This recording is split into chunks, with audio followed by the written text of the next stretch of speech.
스타트업 직장인 토크 페이지 B 시작하겠습니다. 안녕하세요, 앨리스입니다. 안녕하세요, 엠마입니다. 네, 요즘 어느덧 날씨가 정말 많이 추워졌고 2023년이 어느덧 한 달 가량밖에 안 남았더라고요. 그죠. 제가 지금 녹음하는 거는 11월이긴 한데 아마 편집하고 해서 올리면 12월에 이 방송이 올라갈 것 같은데 어떻게 좀 송년회 약속 많이 있으신가요? 많이 잡히고 있어요. 네, 이런 송년회 약속을 잡게 되면은 이제 맛있는 거 먹으러 가야 되잖아요. 네. 맛있는 음식과 술 마셔야 되니까 어디서 모일지 그런 거 많이 고민을 하게 되는데 또 네. 저는 먹는 거에 꽤나 진심이라서 네. 항상 그 식당을 많이 좀 알아보고 예약을 네. 하는 편이거든요. 그래서 이런 송년회 시즌에 알차게 활용해 볼 수 있는 앱을 네. 한번 서비스를 여러분들께 오늘 3가지 정도 네. 소개를 드리려고 합니다. 네, 먼저 캐치 테이블부터 한번 설명을 네. 드려볼게요. 엠마 혹시 사용해 보신 적 있으실까요? 있죠. 그렇죠. 네. 네, 요즘은 정말 많이 사용하시는 것 같은데 네. 캐치 테이블은 이제 인기 레스토랑을 예약하는 서비스입니다. 와드라는 이름의 회사, 그러니까 캐치 테이블은 서비스 이름이고요. 운영하는 회사 이름은 주식회사 와드. 네. 네, 이름이 뭔가 멋있네요. 2016년에 설립을 했고요. 지금 현재 지표를 보면 MAU가 300만, 꽤나 높아요. 그리고 가맹점, 그러니까 입점한 그 가게들, 레스토랑들이 8,000개 이상이라고 합니다. 그리고 이 회사가 투자도 꽤 많이 받았어요. 누적으로 724억까지 이제 투자를 받았고, 알토스 벤처스도 투자를 했습니다. 그러면 이 앱의 핵심 기능은 무엇이냐? 당연히 서비스 이름이 보여주듯이 캐치 테이블이잖아요. 그러니까 예약을 하는, 레스토랑 예약을 하는 서비스를 메인 기능으로 제공을 하고 있습니다. 그래서 유저 입장에서는 이게 꽤나 디테일하게 예약을 할 수가 있어요. 예를 들면은 레스토랑에 가면 바 자리도 있을 수 있고 룸 자리도 있을 수 있고 뭐 그냥 일반 홀이 있을 수도 있는데 이런 거를 구분을 한다든지 혹은 검색을 할 때 뭐 장소, 뭐 강남역, 강남 근처, 뭐 인원수 몇 명, 몇 월 며칠 이런 식으로 해서 식당을 좀 보여주기도 하고요. 그리고 입점돼 있는 가게들은 아무래도 좀 약간 힙한 곳, 핫한 곳, 이런 유명한 고급진 레스토랑들이 많이 있는 편입니다. 아무래도 우리가 좀 그런 데가 예약 경쟁이 치열하잖아요. 그냥 쉽게 워크인 할 수 있는 데보다는. 그래서 그런 예약이 정말 필요한 가게들을 위주로 공략을 하다 보니까, 입점 공략을 하다 보니까 자연스럽게 그런 가게들이 많이 보이는 것 같고요. 요 캐치 테이블 앱에서는. 그리고 되게 그 사업주 입장에서, 사장님 입장에서 좋은 게 요 캐치 테이블 예약이 네이버 예약이랑도 연동이 된대요. 근데 요즘은 사실 한 군데에서만 예약 받지 않으시잖아요. 네이버에서도 받고, 뭐 맞아요. 캐치 테이블에서도 받고, 그리고 심지어 트립 어드바이저도 연동이 된다고 합니다. 그래서 외국 분들은 또 트립 어드바이저 많이 사용하시니까 이것도 연동이 되고, 또 그 다음에 멀티 디바이스 사용이 가능해서 그 사장님들이 스마트폰뿐만 아니라 PC나 태블릿에서도 이 예약 메뉴를 활용을 할 수가 있고요. 그래서 전반적으로 아무래도 이 캐치 테이블 서비스가 어떤 사용자의 리뷰 뭐 이런 것들에도 물론 신경을 쓰겠지만 예약 기능 자체에 조금 더 집중을 하는 느낌? 조금 더 이제 사장님들 입장에서 사장님들이 편할 수 있는 그런 기능을 좀 더 힘줘서 개발하는 느낌이 들었어요. 최근에는 이제 포스기도 런칭을 했어요. 키오스크 있는 거는 아마 많은 분들이 아실 거예요. 그래서 레스토랑 앞에 가서 테이블링 그 키오스크로 이제 줄 서게 하는 기능도 있는데 이제 작년 10월에는 예약 관리까지 되는 포스까지 런칭을 했습니다. 애초에 이 서비스를 시작하게 된 게, 창업을 하시게 된 게 포스기를 결국에는 만들기 위해서 창업을 하셨다고 하더라고요. 이용태순 대표님이. 이용태순 대표님과 이제 공동 창업자분들이 NHN에서 일하시던 분들인데 대표님의 어머니가 투다리 혹시 아세요? 투다리? 추억의 투다리? 투다리를 어머님이 하셔가지고 거기서 일을 좀 도왔었는데 96년 이때쯤에 하셨었는데 그 당시에 이제 장부를 수기로 쓰시다가 포스기로 넘어가던 그런 시기였었나 봐요. 근데 문제가 이게 되게 편하긴 한데 일하시는 분들이 포스기에서 매출 기록을 지우고 조금씩 현금을 빼가는 그런 일이 있었다고 해요. 그래서 이제 그런 일이 좀 발생하지 않도록 재고를 좀 관리를 해주고 이런 것들을 좀 만들어보자, 좋은 포스기를 만들어보자 해서 이 아이디어를, 요거를 만들기 위해서 결국에는 이제 캐치 테이블을 시작하셨다고 하고요. 그래서 사실 사용자분들은 이제 식당을 좀 편하게 예약하기 위해서 캐치 테이블을 쓰지만 사실 캐치 테이블이 창업을 했던 거는 이런 관리를, 식당 관리를 잘 할 수 있도록 자영업자들을 돕기 위한 그분들의 페인 포인트를 해결해주기 위한 게 사실 창업 목적이었었다고 합니다. 그래서 사실상 그 포스기는 모든 업장에서 쓰지만, 레스토랑에서 쓰지만 이제 예약 기능은 좀 그렇게 좋지가 않았다고 해요. 좀 불편하고 최적화도 안 돼 있고, 그래서 실제로 많이 사용이 안 돼서 매출 관리는 잘 되지만 예약 기능이 좀 약해서 그런 거를 좀 타겟을 해서 개발을 많이 하셔서 포스기를 만들어서 많이 이제 판매를 하고 계신다고 합니다. 사실상 포스기 기계만 팔면 이 서비스 비용은 따로 받지는 않으신다고 하더라고요. 포스 안에 들어있는 그 소프트웨어 대에서는. 그래서 외식업계의 야놀자를 표방해서 이제 B2B와 B2C를 아우르는 플랫폼을 만들고 싶다라고 하는 게 이제 대표님의 인터뷰 내용이었고요. 이 회사 같은 경우에는 이제 매출이 21년에는 9억 원, 22년에는 20억 정도로 성장세는 나쁘지 않아요. 2배 이상 했으니까. 근데 그래도 아직 돈을 많이 벌지는 못하는 것 같습니다. 작년에 보면은 영업손실 100억 원 정도 됐고요. 직원분들도 한 180명 정도 계시다고 해서 인건비가 꽤 들어가는 것 같고요. 근데 그래도 이제 22년 연말 기준으로 투자금 받아놓은 게 있어가지고 뭐 아직 그렇게 막 회사가 어려운 상황은 아닐 것 같지만 지금 고정지출 나가는 걸 보면은 런웨이가 길 것 같진 않아서 올해 매출이 얼만큼 나오는지가 좀 궁금하긴 하고요. 예약 기능만으로 돈을 벌기 어려울 것 같다는 생각에 포스까지도 하신 걸까요? 양쪽인 것 같아요. 예약만으로는 힘들어서 포스도 했고 뭐 초기부터 포스를 하기 위해서 예약으로 시작을 한 것 같기도 하고 어떻게 보면 약간 서로 이제 영향을 주는 그런 요소들일 것 같은데 캐치테이블 앱을 써보시면 아시겠지만 되게 그런 예약을 꼭 해야만 갈 수 있는 식당들이 위주잖아요. 근데 사실 프리미엄. 네, 그래서 약간 프리미엄한 곳들? 근데 사실 그런 가게들이 얼마나 될까를 생각해보면 숫자가 적죠. 숫자가 템이 그렇게 크지 않을 수도 있겠다? 네, 그런 생각은 조금 들었습니다. 그러니까 모든 자영업자들이 이거를 필요로 하진 않을 수도 있으니까요. 네. 포스 쪽은 또 막 경쟁사가 꽤 있잖아요. 네, 맞아요. 토스도 하려고 하고. 그쵸, 토스도 들어왔고, 페이히어, 뭐, 네. 그리고 기존 회사들도 많이 있고. 기존 회사들의 점유율이 너무 높은 상황이라서, 요거를 결국에는 마켓쉐어를 뺏어오는 그런 경쟁을 해야 하는데, 그게 좀 쉽지는 않겠다라는 생각은 조금 들었습니다. 되게 이런 포스에 관심 있어 하는 네. 회사들, 사업군이 되게 많은 것 같은데 되게 경쟁이 치열하다는 생각이 좀 들긴 하네요. 그렇죠. 영업이 장난 아니죠. 그러니까 불편함이 그러니까 어떤 생각이냐면 사람들이 되게 쉽게 불편함을 찾을 수 있는 영역인 것 같긴 해요. 맞아요. 아, 이거 불편하다. 바꾸고 싶다. 근데 막상 이거를 바꾸려고 들여다보면은 이게 바꾸기가 되게 어려운 구조일 수도 있고 되게 어려운 시장인 것 같긴 한데 확실히 자영업자 입장에서는 이게 불편하긴 하니까 지금 현재 에지이즈가 그런 이제 문제를 해결할 수 있는 스타트업들이 많이 들어오고 있는 것 같긴 합니다. 되게 커스터마이제이션 니즈도 높을 것 같고 이 포스기라는 것 자체가 근데 또 이제 단점은 확실히 한국은 특히 자영업자 이게 턴오버가 되게 심하잖아요. 맞아요. 진짜 많이 바뀌잖아요. 맞아요. 저는 진짜 최근에도 원래 이전에 다녔던 회사 근처나 가보면은 되게 오래전에 있었던 되게 오랜 기간 있는 식당이 있는 반면 그 주변은 싹 다 바뀌어버려서 되게 놀랄 때도 되게 많거든요. 그래서 이게 턴오버가 엄청 심한데 맞아요. 이게 그럼 포스도 같이 이제 이게 쉽지 않을 것 같다라는 생각도 들기도 하고 그러니까요. 평균 몇 년을 사용하실지 좀 궁금하긴 하네요. 그러니까 이게 그리고 막 이렇게 계약을 하면은 프랜차이즈대로 치면은 뭐 임차 계약이나 프랜차이즈 계약이나 이런 것도 걸려 있을 테니까. 그쵸. 그리고 또 이런 데에서 사라고 하는 것도 있을 거 아니에요. 맞아, 정해진 거를 쓰겠죠. 그 본사에서 쓰라고 하는 거를. 네.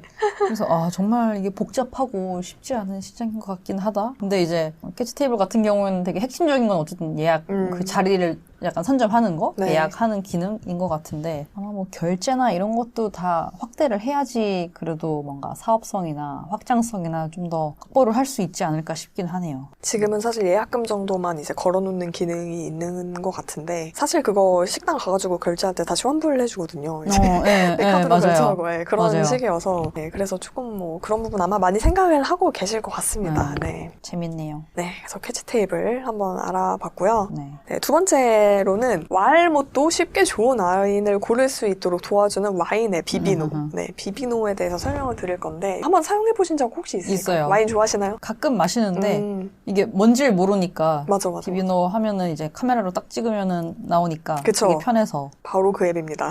몇 번 써봤습니다. 네, 카메라로 이제 와인의 라벨이라고 하죠. 라벨을 네. 스캔하면 와인의 정보를 보여주는 그런 앱인데요. 기본적으로 와인 자체가 되게 어려운 술인 것 같아요. 이게 잘 알기도 어렵고 포도 종류도 많고 뭐 와이너리도 맞아요. 많고 그래서 와인이 정말 어려운 분야인데 특히 이제 마트 같은 데 가서 살려고 하면은 정말 뭘 살지 모르겠잖아요. 그래서 맞아요. 이런 상황일 때 이제 홈파티를 하거나 뭐 이럴 때 와인을 사가게 될 때 유용하게 쓰실 수 있을 것 같은 앱인데요.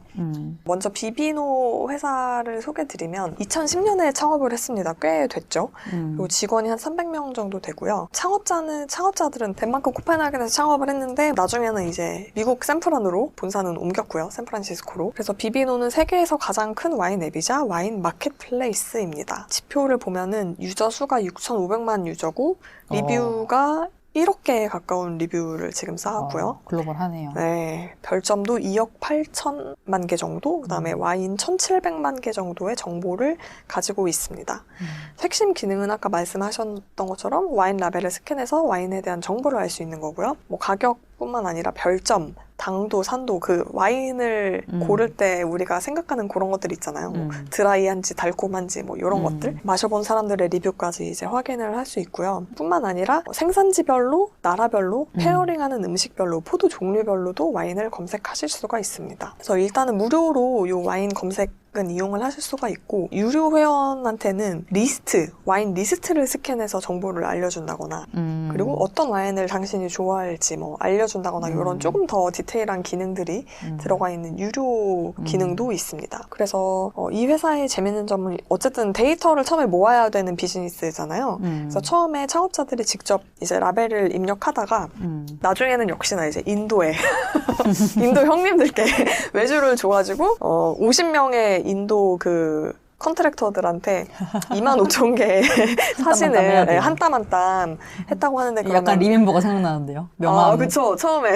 거기서 쉽지 않았을 텐데. 네, 그래서 인도 형님들이 이제 25,000개를 매일 했다고 하니까 1인당 한 500개 정도씩 이제 입력을 한 거죠. 안 그래도 저희가 이제 잠깐 홍보를 하자면 인도 아웃소싱에 대해서 한번 얘기를 한 적이 있습니다. 50회 에피소드에서. 네, 궁금하신 분들 한번 들어보시고. 네, 그렇게 이제 데이터를 모으고, 처음에 이제 2010년에 엔젤 투자를 받은 거를 시작으로 투자도 많이 받아서 2021년, 이때는 물론 조금 돈이 시장에 많이 풀려 있을 때긴 했지만 시리즈 D로 1억 5,500만 불 투자 유치도 했다고 합니다. 그래서 블룸버그에 따르면은 이때 밸류가 한 6억에서 8억 달러 정도 네, 됐을 거라고 하고요. 되게 재밌는 게 맨 처음에 엔젤 투자를 했던 사람이 스카이프 공동 창업자인 자누스 프리스? 라는 사람, 네, 이었다고 하네요. 그래서 이 회사의 이제 비즈니스 모델은 아무래도 마켓플레이스이기 때문에 앱 내에서 물건이 팔렸을 때, 그러니까 당연히 와이너리들이나 이런 사람들이 입점이 돼 있고, 여기서 물건이 팔렸을 때 떼어가는 그 판매 수수료죠. 그다음에 서브스크립션 비즈니스를 한다고 해요. 그래서 뭐 일주일에 얼마를 내면 와인을 약간 배달을 해주는 그런 모델이 있다고 합니다. 그래서 그거랑 그다음에 일부 광고비가 있을 것 같고, 그다음에 여기서 모은 그 데이터들, 와인 관련 데이터들을 다른 비즈니스에 판매하는 비즈니스가 있다고 합니다. 예를 들면 슈퍼마켓에서 우리가 이번에 매대에 어떤 걸 진열할지라든지, 레스토랑에서 뭐 어떻게 와인 리스트를 만들지 뭐 이런 것들이겠죠. 네, 그런 비즈니스 모델이 있다고 하고, 비즈니스 모델이 다양해서 되게 재밌는 것 같아요. 네. 그래서 매출도 나쁘지 않다. 2020년 숫자만, 여기가 아직 비상장 회사라서 그냥 검색해서 나온 거를 보면은 2020년에 2억 6,500만 달러 매출이었다고 하거든요. 그러니까 아마 여기가 뭐 직접 매입을 해서 판매하는 그런 모델이 크지는 않을 거라서 이게 아마 순매출일 것 같은데 꽤나 돈을 잘 벌죠. 그래서 특히 그 팬데믹 기간에 집에서 술을 많이 마셨잖아요. 밖에 안 나가고, 그때 매출이 또 많이 늘었다고 합니다. 딱 하나 이제 아쉬운 점은 이 앱이 한국어를 지원하지 않아요. 그래서 되게 전 세계적인 앱이라서 여러 가지 언어를 지원하고 일본어, 중국어까지 다 되는데 아쉽게도 한국어가 안 돼가지고 그 앱스토어나 이런데 리뷰를 보면은 한글 지원 좀 해달라는 리뷰가 되게 많아요. 근데 이제 가입할 때 그 지역을 설정할 수 있는데, 그때 사우스 코리아로 하면은 그래도 우리 한국의 와인 매니아 분들이 남겨주신 리뷰를 많이 볼 수 있거든요.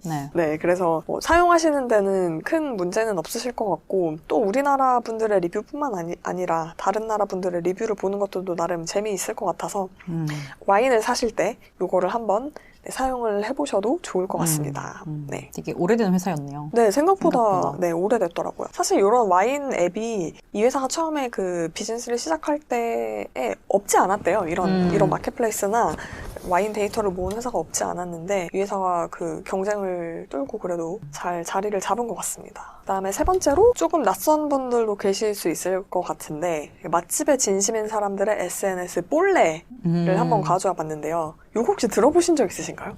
처음 들어봐요. 그죠? 요게 아직 그렇게 유명하진 않아요. 망고 플레이트는 들어보셨나요? 옛날에 있었죠. 그죠? 망고 플레이트랑 약간 비슷한 느낌일 수 있을 것 같은데, 아마 요 얘기를 하면서 망고 플레이트 얘기를 같이 잠깐 드려볼게요. 볼레는 2017년에 서비스를 런칭했고요. 그렇게 오래되진 않았죠. 지도 기반의 SNS의 느낌을 가미한 미식 커뮤니티라고 보시면 될 것 같습니다. 약간 맛집계의 오늘의 집 같이 약간 오늘의 집 초기처럼 서로 팔로우도 할 수 있고 어쨌든 SNS라면 기본적으로 이제 팔로우 뭐 이런 기능이 있잖아요. 팔로우와 좋아요를 할 수 있고 그다음에 유저들이 만든 콘텐츠로 이제 앱을 채워가는 그런 서비스입니다. 그래서 초기에는 이게 초대받은 사람만 가입할 수 있는 그런 약간 닫힌 SNS였다고 해요. 근데 지금은 누구나 이제 가입하면은 사용을 하실 수는 있고요. 이 서비스, 볼렛 서비스를 운영하는 회사는 어떤 사람들이라는 특이한 이름이죠. 네, 회사고 출판업계에서 일하던 김유미 대표와 개발자인 황대선 대표님 두 분이 공동 창업을 하셨는데 이 회사의 이제 저는 훌륭하다고 생각하는 점은 무엇보다도 대표님들이 맛집의 진심입니다. 그래서, 네, 본인들이 맛집을 좋아해서 본인들 서비스를 볼렛 서비스를 굉장히 많이 사용하시는 유저이시기도 하고요. 일단은 이 서비스 자체는 유저들의 리뷰로 만들어진다고 말씀을 드렸잖아요. 근데 이제 어떻게 보면 국내 유일의 비보상형 후기가 올라오는 서비스, 비보상형 맛집 후기가 올라오는 서비스라고 할 수 있을 것 같습니다.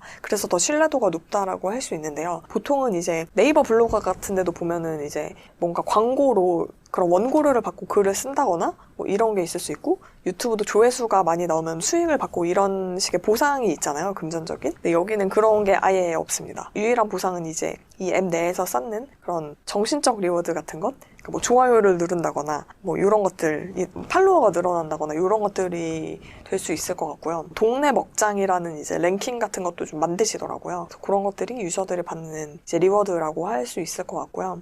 저도 앱을 들어가 보니까 구글 지도 API를 쓰시는 것 같더라고요. 그래서 구글 지도 같이 된 이제 지도가 하나 있고 그 밑에 이제 뭐 맛집 리스트 같은 것들, 리뷰 같은 것들이 뜨는데 이제 구글 지도를 쓰다 보니까 한국뿐만 아니라 외국 맛집도 이제 핀을 남겨서 후기를 남길 수 있는 그런 구조입니다. 먹는 거 좋아하시는 분들은 여행 가서도 먹으러 다니거든요. 저도 그렇고. 그래서 이제 외국 맛집까지 이제 내가 한 앱 내에서 기록할 수 있다는 게 좀 좋은 점인 것 같고 또 뿐만 아니라 가오픈한 맛집이나 신상 맛집들에 대한 정보도 따로 카테고리를 만들어서 볼 수가 있고요. 이게 예전에는 코로나 전에는 이제 유저들끼리 아무래도 좀 아직은 작은 커뮤니티이다 보니까 유저들끼리 되게 친해서 맛집 번개 같은 것도 많이 하기도 했고 또 2019년에는 텀블벅 펀딩을 해가지고 유저들이 스스로 개간돼지라는 잡지도 만들기도 했다고 하더라고요. 그래서 뭔가 이제 서비스를 되게 끈끈하게 사용하는 그런 진성 유저들이 많은 그런 느낌이었고요. 그래서 실제로 앱을 사용해 보시면은 정말 그 신뢰성이 높은 진정성 있는 리뷰가 굉장히 많습니다. 정말 먹는 거를 좋아해서 이 리뷰를 남긴 사람들. 네, 그래서 정말 찐맛집을 찾고 싶은 분들이라면은 한번 들여다보셔도 좋을 것 같고 또 이 회사에서 이제 인스타그램을 운영을 하는 게 있어요. 미식_포토라는 이제 미식포토, 월간 미식이라는 그런 인스타그램 계정을 운영하고 있는데 이 볼렛 서비스에서 좀 주목을 받았던 맛집이라던가 뭐 유저들의 게시물 중에서 조금 눈여겨볼 만한 것들 그런 것들을 큐레이션해서 소개를 또 해주고 계십니다. 그래서 맛집을 찾을 때 이 인스타그램 보는 것도 괜찮을 것 같아요. 저도 팔로우를 했습니다. 최근에 있었던 일 중에 이제 좀 눈여겨볼 만한, 배울 만한 점? 이라고 할 만한 게 망고 플레이트가 서비스 종료를 했거든요. 아마 아실 수도 있을 것 같은데 그 10월 31일에 서비스 종료를 했는데 아무래도 이거를 오랫동안 사용하셨던 분들이 많았었을 거라서 사실 서비스가 하나 종료하면은 거기에 남긴 나의 어떤 데이터들, 추억 같은 것들이 날아가는 게 되게 마음이 아프잖아요. 그래서 이 서비스 종료하는 것 때문에 망고 플레이트 유저들이 볼레로 조금씩 이제 데이터를 옮기고 있었대요. 근데 이제 너무 그 데이터가 많으니까 볼레에서 망고 플레이트에 제안을 해가지고 데이터를 CSV로 다운받게 해주면 그거를 볼레에 이제 옮겨주겠다, 마이그레이션을 해주겠다, 그 데이터를 옮길 수 있도록 지원을 해주겠다라고 해서 이때 이제 기존 망고 플레이트 유저들이 꽤 많이 볼레로 넘어왔다고 합니다. 물론 이제 처음부터 둘 다 쓰시는 분들도 꽤 있었겠지만요. 그래서 이런 지원을 한 덕분에 기존의 볼레에는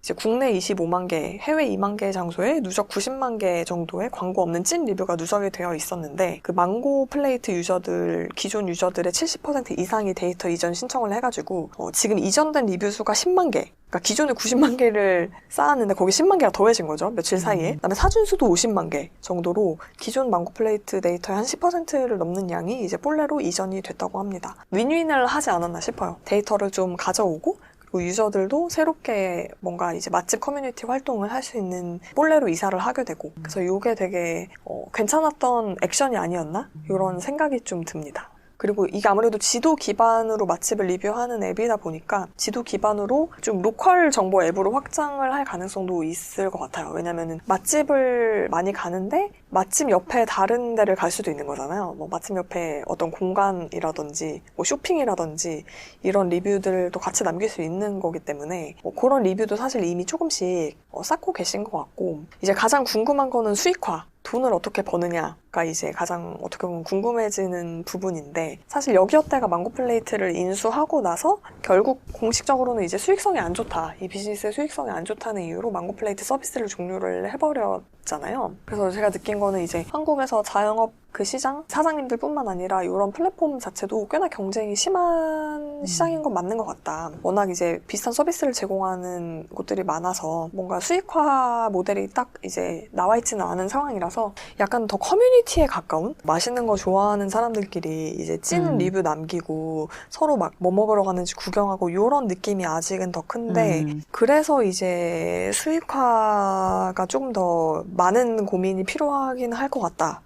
네, 그런 생각은 좀 했습니다. 혹시 광고가 없는 리뷰를 보고 싶으신 분들은 여기에서 보셔도 좋을 것 같습니다. 그래서 오늘은 이제 연말 송년회 시즌에 사용해보면 좋을 것 같은 그런 앱들 간단하게 소개를 드렸고요. 즐거운 송년회를 보내는데 도움이 되셨기를 바라고, 한 해 마무리 잘 하면서 2023년 마무리 잘 하시길 바라고, 네, 그러면 오늘 방송은 여기까지 하도록 하겠습니다. 들어주셔서 감사합니다.